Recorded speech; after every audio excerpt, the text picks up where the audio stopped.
Je vais juste dire avant qu'on commence que peut-être c'est l'enseignement le plus important que j'ai jamais fait. Donc, autrement dit, préparez-vous. Go! Je vais dire aussi, avant qu'on commence, que la façon que notre cerveau fonctionne, c'est la première chose qu'on entend sur un certain sujet devient la réalité, la vérité, je devrais dire, c'est la vérité. Et toutes les choses après qui contredisent qu'est-ce qu'on croit déjà, qu'est-ce que le cerveau fait, c'est qu'il cherche des informations pour supporter qu'est-ce qu'on croit déjà. C'est pour ça que c'est très, très difficile pour nous autres à changer. Parce que notre tendance, c'est de rester avec qu'est-ce que nous avons au lieu de le changer, parce que ça prend un effort. Veux pas. Donc, qu'est-ce que j'essaie de faire, c'est que je n'essaie pas de rentrer en conflit avec qu'est-ce que l'Église évangélique au Québec et dans l'Amérique du Nord croit. Qu'est-ce que j'essaie de faire, c'est de présenter d'autres choses à côté. C'est vous autres qui décidez. Donc, je fais confiance que vous êtes capable de penser. Vous êtes capable de comparer. Vous êtes capable de réaliser s'il faut qu'on change. Donc, on est rendu là. Donc, le premier exercice qu'on va faire, je vais poser 4 questions. La première question que je vais poser, c'est que si jamais vous avez une question par rapport à les Écritures qui est déjà assez important, puis tu as le choix d'appeler juste une personne dans ton entourage que vous connaissez personnellement, sans me le dire, ce serait qui? Ce serait qui? Vous avez une question biblique à poser. Tu cherches la réponse, vous allez voir qui. Ça, c'est ma première question. Maintenant, on change de track. Mettons que vous êtes diagnostiqué avec le cancer. C'est sérieux, c'est très, très grave. Puis, vous avez l'opportunité pour appeler une personne pour prier pour votre guérison miraculeuse. Vous allez appeler qui?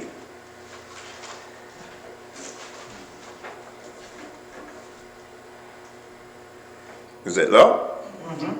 OK. Maintenant, vous avez 2 noms. OK? Peut-être un. Peut-être un. Ça, c'est la question. La question, c'est que, est-ce que les deux sont les mêmes personnes? Ou la même personne? Ça, c'est ma troisième question. Est-ce que ces 2 noms-là sont pareils? Et maintenant, il faut se poser la question. S'ils sont deux personnes différentes, pourquoi? Puis ça, c'est notre étude aujourd'hui. Le pourquoi. Pourquoi c'est pas la même personne. Donc, on va commencer avec Jean 5, 39. Jean 5, 39.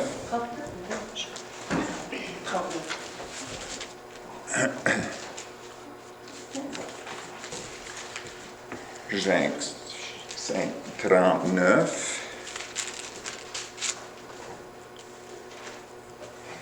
C'est Jésus qui parle. Il parle à qui? Ça, c'est les têtes de leur religion. Il parle à eux. Aujourd'hui, ce serait les têtes dans les collèges bibliques, les universités de théologie, et tout.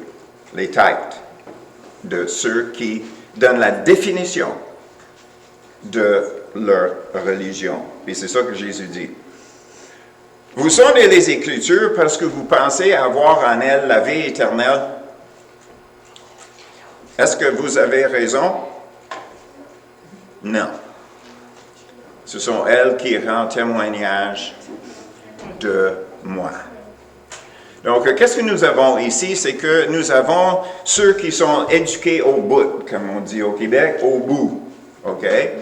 Puis, face à ça, avec toutes leurs études, puis toutes leurs intelligences, puis toutes les choses qu'ils font, ils ont passé à côté. Donc, c'est important pour nous autres de réaliser que la raison d'être de l'Ancien Testament, même dans le Nouveau Testament, la raison d'être pour connaître les Écritures, c'est d'amener la place à connaître Jésus. C'est ça. Et on va voir qu'est-ce que ça produit. Donc, on va regarder Actes 4, 14, 19. Acte 2. Ah, ok. Ouais. Je regardais pas.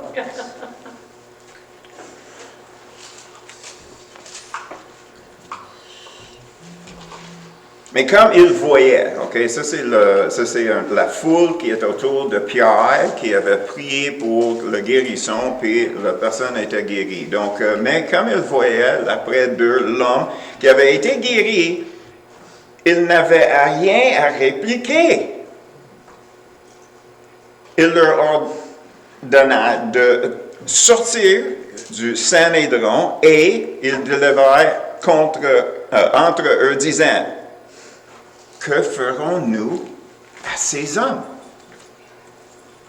Car il est manifeste pour tous les habitants de Jérusalem qu'un miracle signalé a été accompli par eux et nous ne pouvons pas le nier. Mais, afin que la chose ne se répande pas davantage parmi le peuple, défendons-leur avec menace de parler désormais à qui que ce soit en ce nom-là. Et il les a appelés, et leur défendent absolument de parler, d'enseigner au nom de Jésus. Pierre et Jean leur répondaient, jugez s'il est juste devant Dieu de vous obéir plus qu'à Dieu. Donc, qu'est-ce que nous avons ici? OK. L'autre écriture que je ne l'ai pas montée, c'est qu'ils ont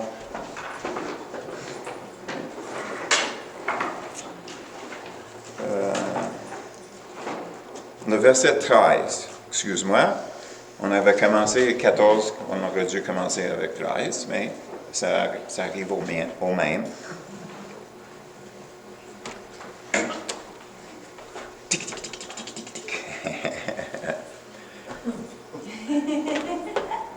Lorsqu'ils virent l'assurance de Pierre et de Jean, ils furent étonnés, sachant que c'étaient des hommes du peuple sans instruction. Ils les reconnurent pour avoir été avec Jésus. OK, qu'est-ce que nous avons peut-être là? Nous avons ceux qui sont éduqués, qui ont manqué le point. Les Écritures, là, pour dévoiler que Jésus était Jésus, leur Messie. Donc, eux autres, ils passaient à côté des tracts. Puis là, ils ont remarqué que là, il arrive les gens, sans instruction, qui ont guéri quelqu'un. Donc, nous avons retourné à la question. Si vous avez une question biblique à poser, tu vas le poser à qui? Si ça prend quelque chose surnaturel de l'autre côté, vous allez appeler qui? Donc, dernière question, dans 2 parties. Qui es-tu? Qui veux-tu être? Puis finalement, dernière question. Qui devrons-nous être? Comment se rendre? C'est pour ça qu'on est ici aujourd'hui. Comment se rendre? Et là, tu vois que sur le babillard, c'est écrit psychikos ou pneumatikos. Puis on va regarder ça un peu plus à fur et à mesure. Donc, on va commencer avec Actes 2.4. Actes 2.4.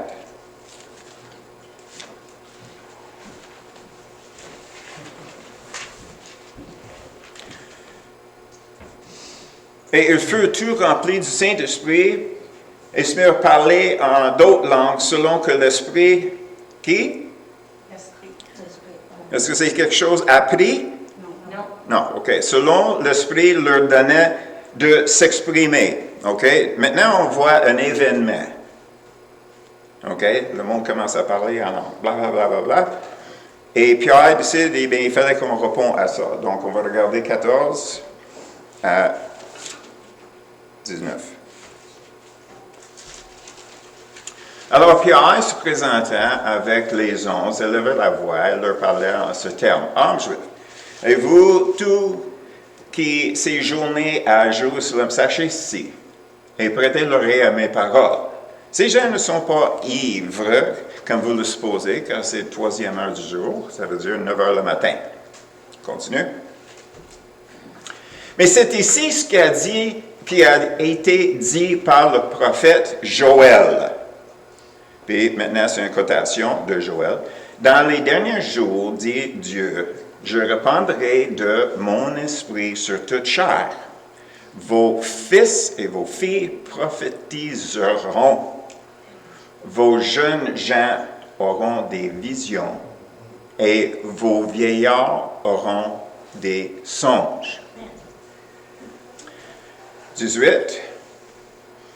Oui, sur mes serviteurs et sur mes servants, dans ces jours-là, je répandrai de mon esprit et ils prophétiseront.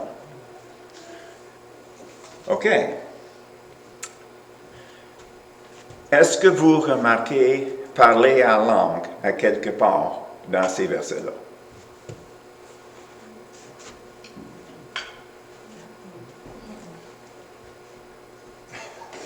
Non. Non. Non. C'est pas écrit. Donc, comment ça se fait que Pierre peut se mettre devant la foule de 5000 personnes en disant « Qu'est-ce qui se passe ici? » C'est qu'est-ce qui est indiqué dans Joël. Non. Qu'est-ce que vous voyez? C'est pas qu'est-ce qui est dit dans le livre de Joël. Donc, comment ça se fait que Pierre a le droit de mettre ces deux choses ensemble quand que ça ne ressemble pas? Je suis sûr que vous avez posé les mêmes questions à vous-même.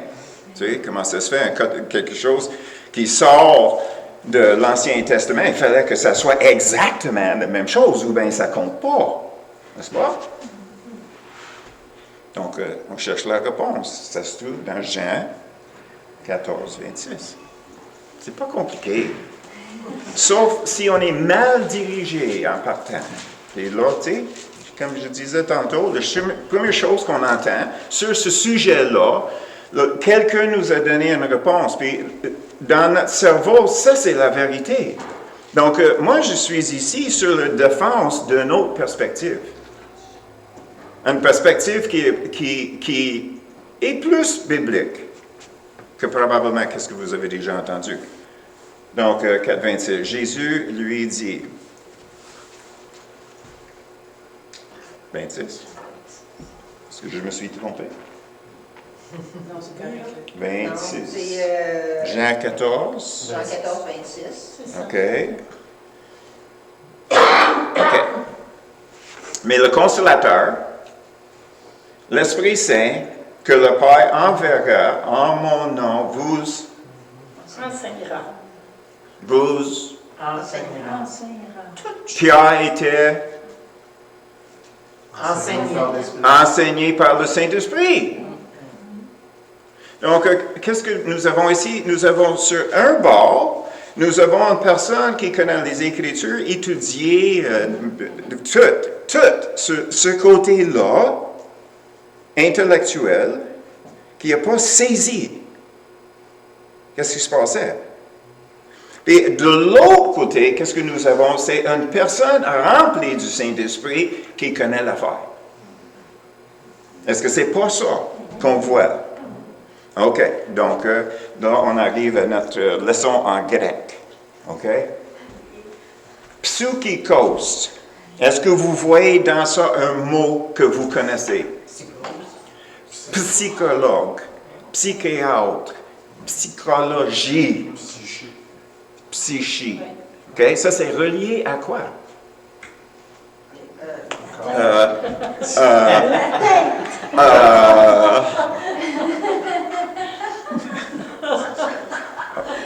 L'intellect. L'intellect.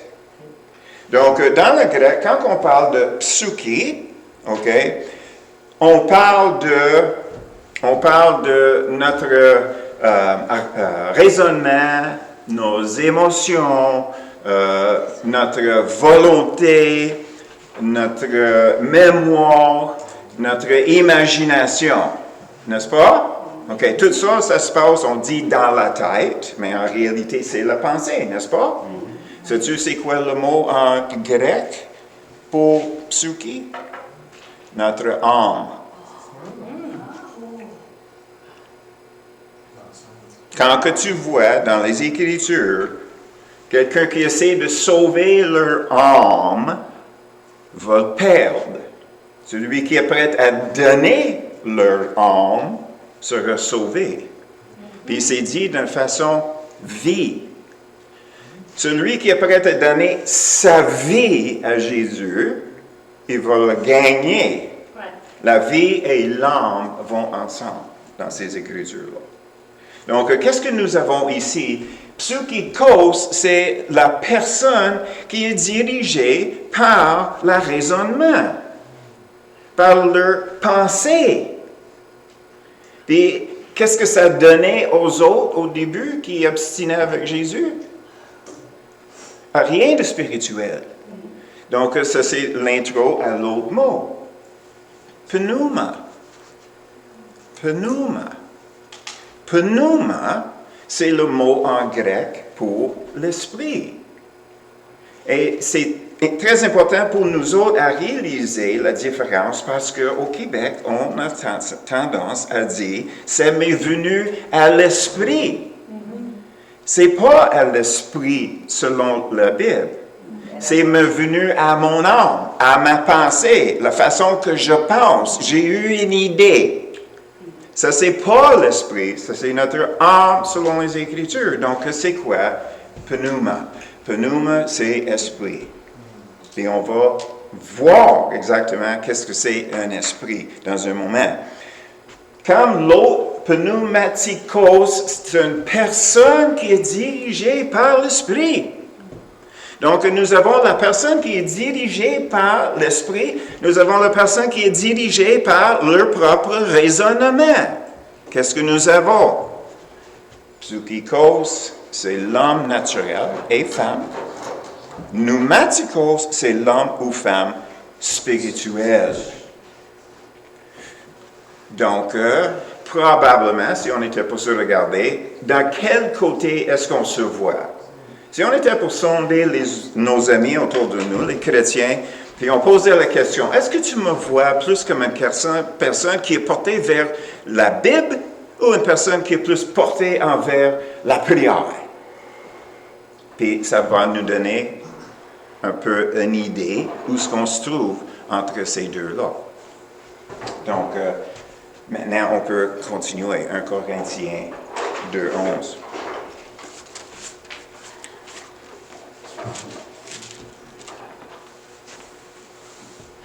Lequel des hommes, en effet, connaît les choses de l'homme, si ce n'est l'esprit de l'homme? C'est quoi l'esprit? Est-ce que l'esprit, c'est la pensée? Non. Non. Les choses de l'homme, si ce n'est l'esprit de l'homme qui est en lui, de même, personne ne connaît les choses de Dieu si ce n'est l'esprit de Dieu. OK. Hey, on avance ici. Tout le long, dans nos vies, on pensait que qu'est-ce qu'on connaissait, c'était dans notre tête. N'est-ce pas? Qu'est-ce que ça dit là? Si tu veux savoir qu'est-ce qui se passe en toi, il fallait que tu sondes ton esprit. Quand on sonde l'esprit, qu'est-ce qui va arriver? C'est que c'est l'esprit en nous, notre esprit humain, qui va communiquer avec notre intelligence pour nous dire qu'est-ce qui se passe à l'intérieur. Vous me suivez? Oui. Est-ce que c'est logique, qu'est-ce que je dis? Oui. Les choses de Dieu sont connues par le Saint-Esprit, l'Esprit de Dieu. Donc, les choses d'un homme sont connues par mon intelligence. Faux ou vrai? OK. Mais si on est dans une place où on cherche un peu plus d'informations, n'est-ce pas? OK. Je vais le pouvoir. OK. Luc 16. Luc 16.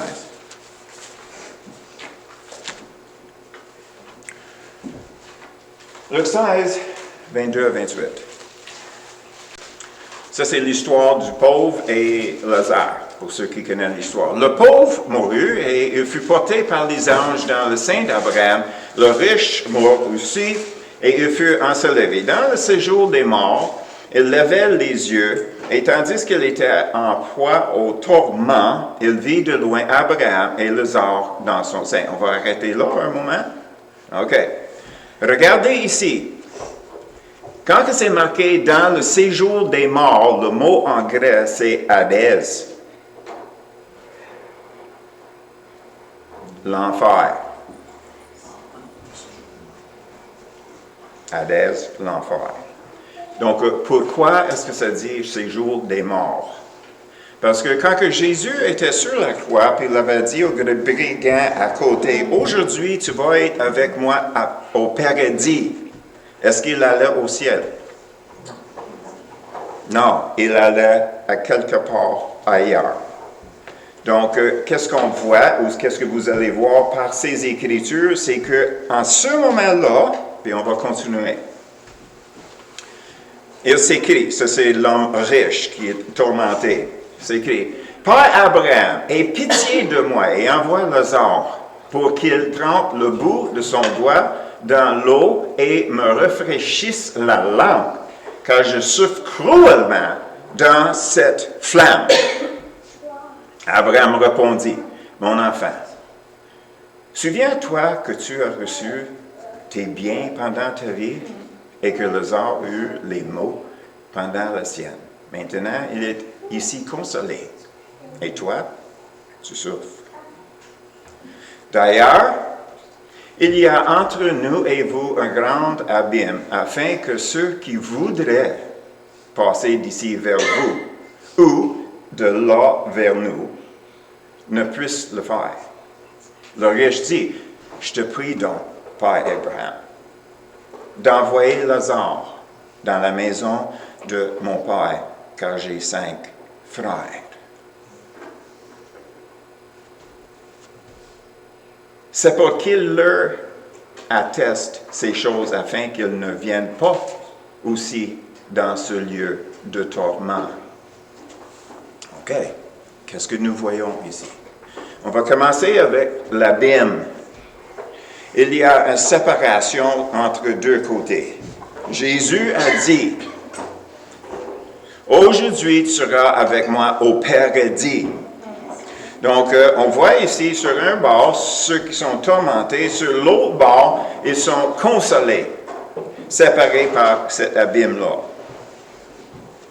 Donc, pour retourner à Jésus, le séjour des morts, à l'époque, sur le côté paradis, on va dire un côté, on va donner le nom paradis, l'autre côté, on va donner le nom perdition. Parce que perdition, dans nos têtes, va avec l'enfer, pareil. OK?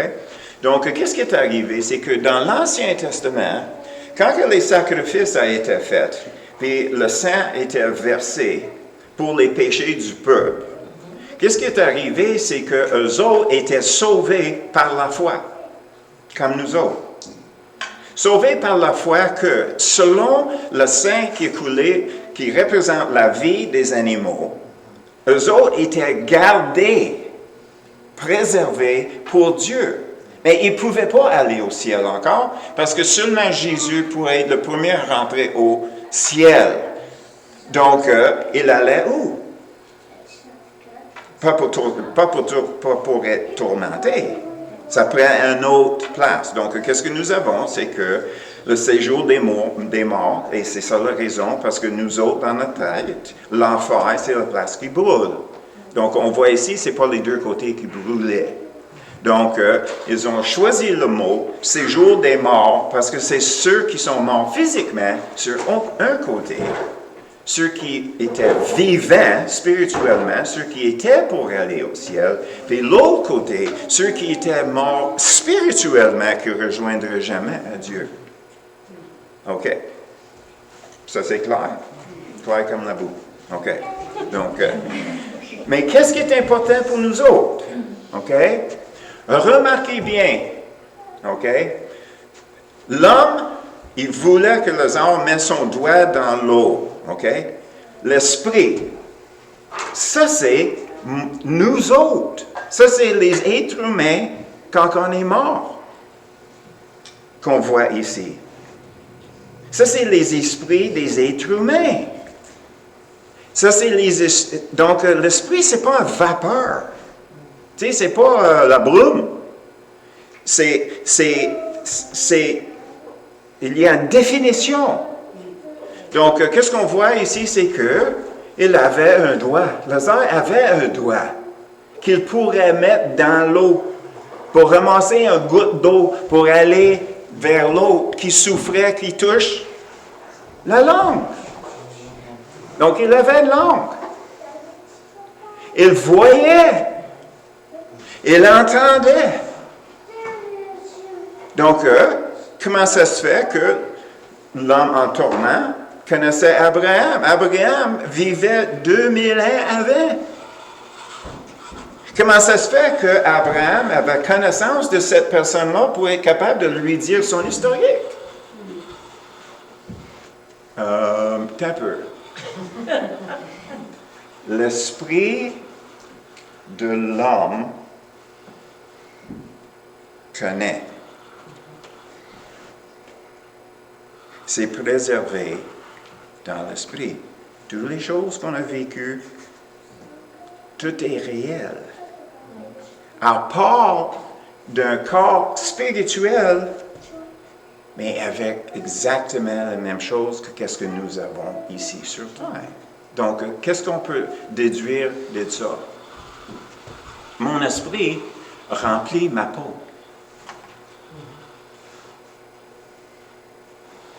Mon esprit remplit ma peau. Mon esprit sait qu'est-ce qui se passe en moi. Quand on arrive au ciel, on va avoir une connaissance qui dépasse ce que nous connaissons ici. Parce que tout est relié avec l'esprit. Qu'est-ce qui est important pour nous autres à essayer de saisir, puis je vais changer de mot, que vous êtes des fantômes dans un corps. Quand que Jésus marchait sur l'eau, les disciples qui ramaient avaient peur parce qu'ils pensaient d'avoir vu un fantôme. OK? Bien, c'est quoi la définition d'un fantôme selon nous? OK? Bien, il y a un corps qui est blanc. Parce que c'est 3 heures du matin, il ramait. Il ne faisait pas clair, là. Puis il voyait quelque chose sur l'eau. Pour le voir, il fallait qu'il avait un contraste avec les nuages puis le noirceur. Donc, il était blanc. Quand que Jésus était transfiguré, il a apparu blanc. Donc, qu'est-ce qu'on tire de ça? C'est que le fantôme que les disciples pensaient d'avoir vu, Jésus dit, calmez-vous, là, c'est juste moi. Et Pierre est là, ouais, OK, c'est ça que tu dis, mais est-ce que tu es menteur? Parce que si c'est toi, appelle-moi. N'est-ce pas? Donc, il parlait avec un fantôme. Non, il parlait avec Jésus, il pensait que c'était un fantôme. Donc, c'est important pour nous autres à se voir comme un fantôme saint. Pourquoi sainte? Parce qu'on est sauvé. On est rebranché avec Dieu. Donc, selon Ézéchiel 36, Dieu nous a donné un esprit saint, puis après ça, il nous a donné le Saint-Esprit. On a déjà fait cette étude-là. Donc, on va juste continuer là. Donc, qu'est-ce que nous avons? OK? Qu'est-ce que nous avons? OK? Maintenant, on va se voir. OK? Je suis une fantôme sainte. Peut-être ça ne paraît pas, mais ça, c'est la vieille. OK? Nous sommes les fantômes saintes. Donc, nous recevons du Saint-Esprit dans notre intelligence. Pas tout. Pas tout. On reçoit du Saint-Esprit dans notre esprit. Et après ça, Paul nous a dit dans Romains 12, 2, soit transformé.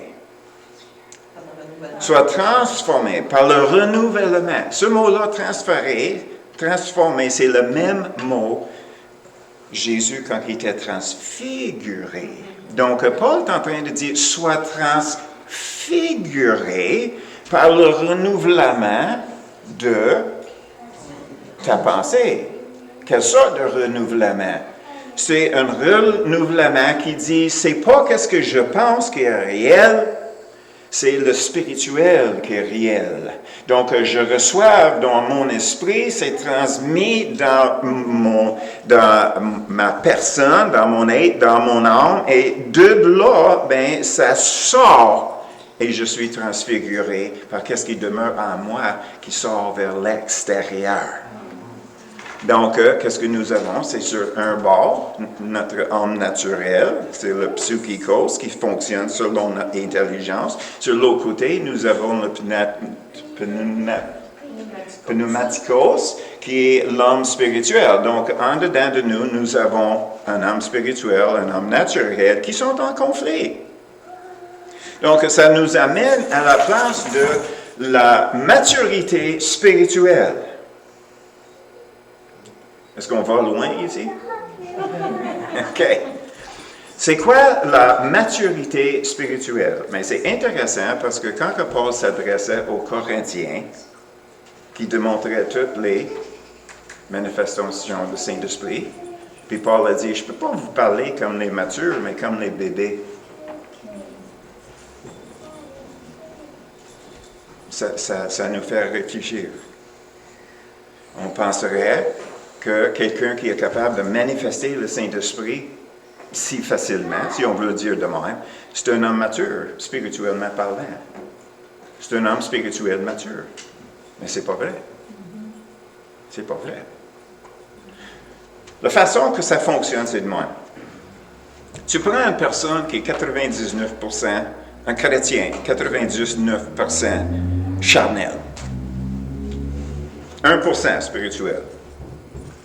Il arrive dans la salle, puis Dieu veut s'exprimer, le Saint-Esprit a quelque chose qu'il veut accomplir, il cherche là-dedans, puis il voit que c'est juste cette personne-là qui est ouverte. Les autres sont fermés. Donc, qu'est-ce qu'il va faire? Bien, il va passer à travers la petite ouverture donnée par cette personne-là, le 1%. Que le Saint-Esprit avait accès, il s'est servi de cet 1%-là. Est-ce que ça veut dire que l'approbation de Dieu, c'est sur la vie de cette personne-là? Pas du tout. Parce qu'on réalise que quand le Saint-Esprit se manifeste à travers de quelqu'un, c'est pour deux choses. C'est pour bénir quelqu'un d'autre et que Dieu soit glorifié. Donc, ça n'a rien à faire avec la maturité spirituelle d'une personne qui prophétise, qui prie pour quelqu'un qui est guéri, les miracles, toutes ces choses-là. C'est bien écrit. C'est le Saint-Esprit qui le fait. Donc, c'est juste un petit tuyau pour passer à travers, il va prendre. OK? Donc, ça, c'est la clé.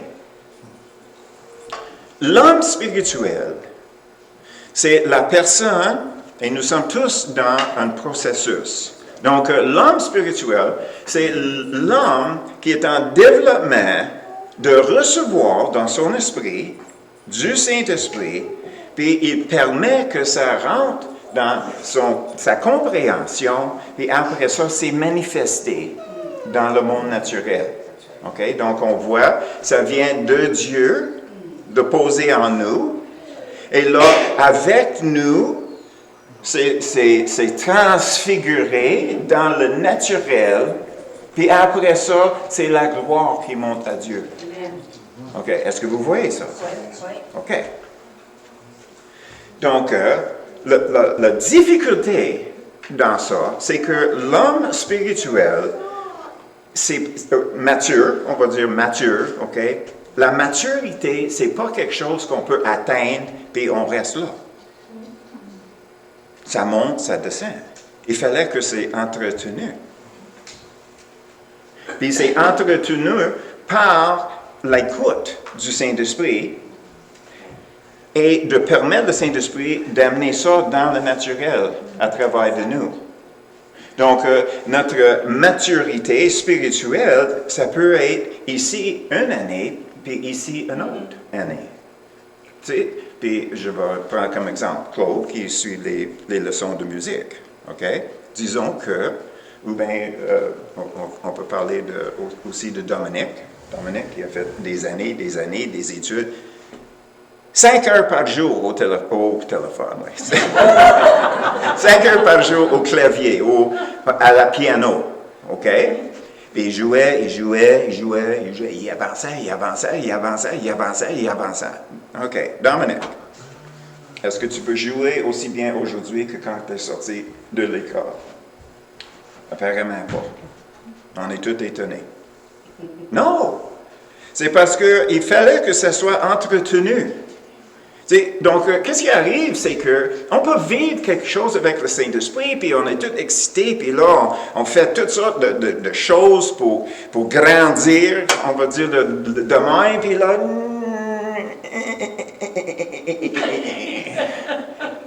Les habitudes retournent. Et ça, c'est la clé de là. Si tu veux être une personne spirituelle, premièrement, il fallait que ça soit désiré de votre part. Il faut le vouloir. Mais ce vouloir-là, les Écritures nous disent, même ce vouloir-là ne vient pas de nous, ça vient de Dieu. Le vouloir et le faire. Donc, ça revient toujours à notre dépendance du Saint-Esprit dans notre esprit. Et nous qui restons à l'écoute. OK. Comment faire? Ça, c'est important. N'est-ce pas? Est-ce que vous voulez savoir? Oui. Bien, reviens la semaine prochaine. Je vous dirai pas. Moi, je le sais, mais vous autres, vous le savez, mais vous ne savez pas que vous savez. Oui, 400 $. OK. Puis je reviens à quelque chose parce que je sais que la plupart d'entre nous, nous avons fait votre expérience avec Dieu. N'est-ce pas? Oui. Est-ce que vous avez mis ça en pratique à tous les jours? Non. Non. C'est quoi la pratique? La pratique, c'est que aujourd'hui, qu'est-ce que Dieu te dit? Qu'est-ce qu'il veut que tu fais avec ça? Priez selon ça. Ça, c'est pour ça que je sais que vous ne le faites pas. Parce que sans le réaliser, qu'est-ce que tu fais? C'est que quand que tu demandes à Dieu, Seigneur, as-tu une parole pour moi aujourd'hui? Et puis, il nous parle. Il nous dit quoi faire. Puis on le renvoie à Dieu pour être capable d'accomplir. Sais-tu qu'est-ce que tu viens de faire? Tu viens de prophétiser à toi-même. Ça vient de Dieu. On sait qu'est-ce qu'il dit. On le répète en prière. C'est quoi prophétiser? Annoncer. Recevoir de Dieu. Et annoncer. L'annoncer. Mets-les en pratique. Pas compliqué. Vous voulez être pneumaticos?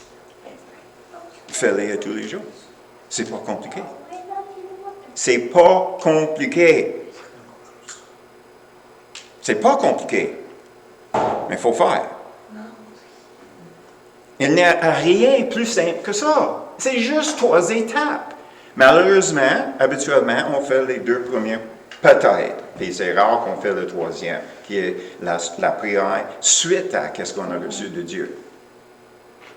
Si on fait ça à tous les jours, notre vie spirituelle va partir comme un avion, comme un jet. Ça va juste monter. À quel prix? La chair va faire la chute. Exact. Et c'est juste une question de le faire. C'est pas compliqué, parce que Dieu a dit le vouloir et le faire lui appartiennent. Donc, ce n'est pas nos forces, mais c'est l'aspect d'entretenir cette habitude-là. Remplacer les habitudes ou une habitude que nous avons. Et je vais vous aider encore un petit plus. Si vous voulez développer une nouveau habitude pour le faire, ça c'est le truc dans le monde pour le faire. Tu trouves quelque chose que tu fais habituellement, déjà, puis tu rajoutes la nouvelle habitude après ça, mais tu n'es pas fini là. Une fois que tu le fais, tu te donnes une récompense. Fallait que tu te récompenses pour le nouvel effort, la nouvelle habitude que tu viens de mettre en pratique. Donc, qu'est-ce que tu vas faire? C'est que tu vas le renforcer. Donc, ce n'est pas plus compliqué qu'un chien. Qu'est-ce que tu fais avec un chien? Tu vas lui démontrer tu vas lui montrer quelque chose, il le fait, tu lui donnes une récompense. Si ça marche avec les chiens, il faut croire que ça marche avec les êtres humains.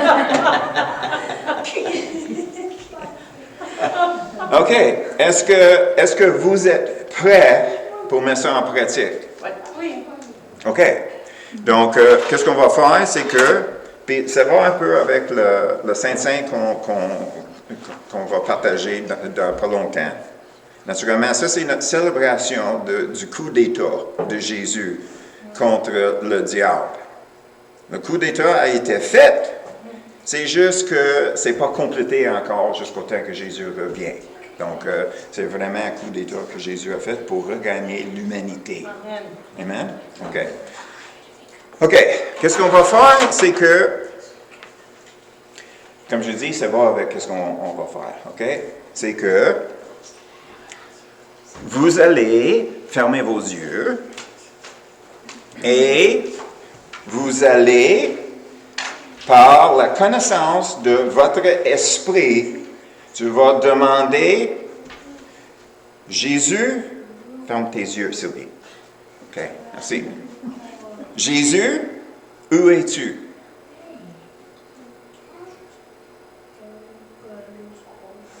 Remarquez bien, dans le séjour des morts, il voyait. Donc, j'espère que vous recevez une scène. OK? Lève la main quand que vous avez l'image. Où est Jésus? Seigneur, où es-tu? Montre-moi où tu es.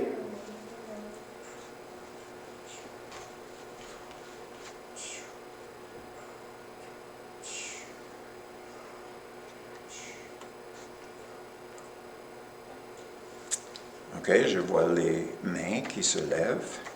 Donc, on va passer à la prochaine. Ça, tout va ensemble, donc n'ayez pas peur que vous avez perdu quelque chose. Maintenant, tu vas dire, Seigneur, de tes yeux, où suis-je? Où est-ce que je suis? Selon tes yeux, je veux me voir à travers de tes yeux.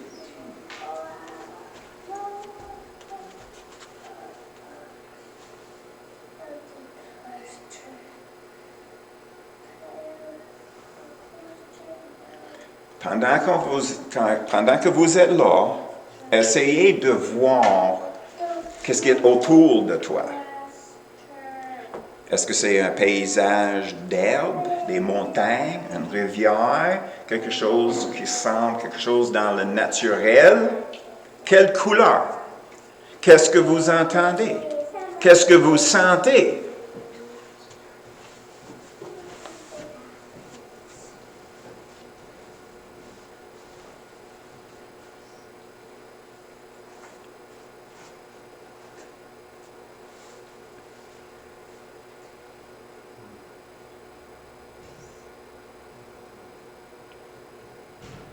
Seigneur, qu'est-ce que tu veux que je comprenne aujourd'hui? Qu'est-ce que tu me dis aujourd'hui?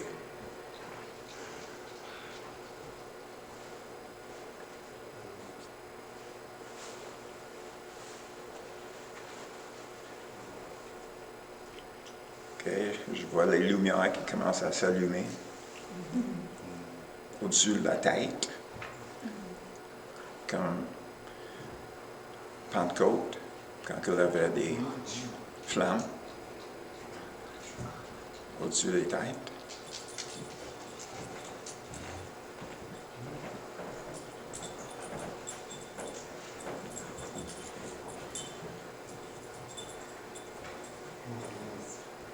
OK.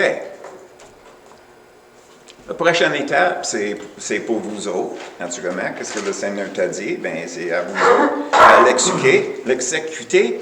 Et oublie jamais, vous avez reçu quelque chose du Seigneur. Donc, votre prière va s'aligner avec ça. Puis, ce serait toujours une bonne idée d'écrire qu'est-ce que tu viens de vivre à chaque jour. Donc, si on commence la journée en se disant, Seigneur, qu'est-ce que tu as pour moi aujourd'hui? Qu'est-ce que tu me dis aujourd'hui? Bien, ça, c'est la manne fraîche. Ça, c'est pour aujourd'hui. Ça, c'est pour moi aujourd'hui. Peut-être que ce n'est pas quelque chose que je vais vivre aujourd'hui, mais c'est quand même peut-être une préparation pour quelque chose que je vais vivre dans l'avenir, à quelque part. Mais tout ça, ça va ensemble.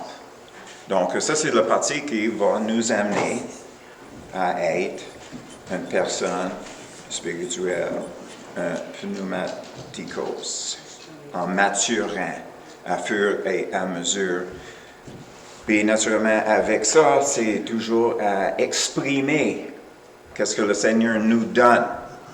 Et qu'est-ce que ça va faire? C'est que ça va nous amener de la place de voir les choses par le raisonnement naturel en le déplaçant pour la connaissance spirituelle. Puis c'est pas flyé, c'est pratique. Amen. C'est réel.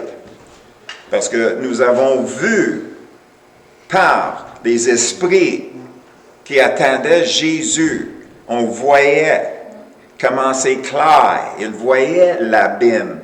Il ressentait la soif. Il avait communication, il avait compréhension, il avait le souvenir qu'il avait des frères. Tout était clair, clair. Donc, il n'y a aucune raison pour penser que ça ne pourrait pas être si clair pour nous autres. Notre esprit a un nez, a des yeux, une langue, sensation, je dis pas la peau. On ressent des sensations physiques. Il était tourmenté, il avait soif, il voulait juste une goutte d'eau pour mettre ça sur sa langue. Donc, c'est important pour nous autres à se voir comme les esprits, avec une tente, avec un habillement. Et de ne pas penser juste parce que toute nos vies, on pensait qu'on était un être humain qui est juste la chair avec l'intelligence. Et puis, à un moment donné, on est introduit à l'idée d'un esprit, donc on va l'assumer, puis c'est parti de nous à quelque part, mais je ne sais pas c'est quoi. Maintenant, on sait. Amen? OK. Ça, c'est aujourd'hui. Alors, on peut passer